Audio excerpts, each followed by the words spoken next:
Good morning, everyone. Welcome back to Jack Frost Garden Talks. Today we're going to be talking about beautyberry. With us here is the American beautyberry, also known as Callicarpa Americana. It gets its name Callicarpa from two Greek words, kalos and karpos, meaning beautiful fruit. This shrub, native to Virginia, grows 4 to 6 feet tall and wide. It produces pinkish white flowers that transcend into green berries. Now, these berries are green for most of the summer, but then as the fall comes along, the berries will actually turn purple. And that shows that they're ripening. Now, the berries will collect completely around the stem, and by the end of the season, you'll have this tight cluster of purple berries there. Being that this is a deciduous shrub, the leaves will turn yellow to reddish and fall off. Now, that's great for the wintertime because you'll see a lot of that nice showy stuff from the leaves, but then you'll also get to see the purple berries really shine through. Because it's native to Virginia, it accepts a wide range of soils and pHs as long as the soil is well draining. Now, the berries aren't just the coolest thing about this. Another cool fact about the American beautyberry is the leaves have an amazing property that repels biting insects like mosquitoes, biting flies, and ticks. In fact, people that own horses would often take these leaves, crush them up, and stuff them underneath the saddles of the horses so that they would prevent them from getting bitten by flies. You can prune this shrub down in the wintertime. You can prune it down to about 1 inch above the ground and it'll still come back full-fledged.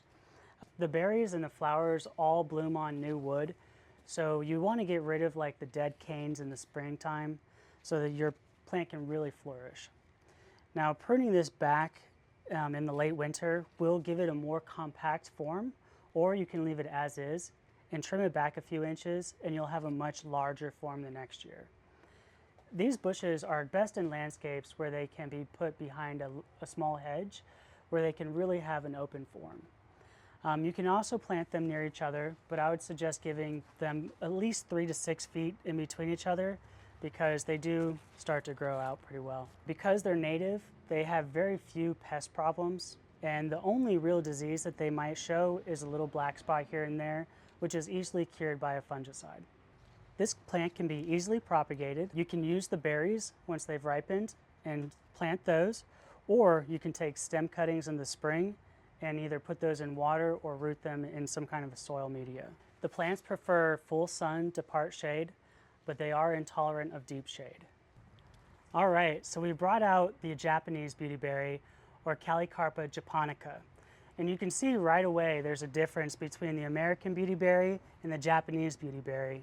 The Japanese beautyberry's leaves are much smaller and more lance-shaped, whereas the American beautyberry has a more oval-shaped leaf. They both contain that pest-resistant property that's great for mosquitoes. The other big difference with the Japanese beautyberry is its berry construct.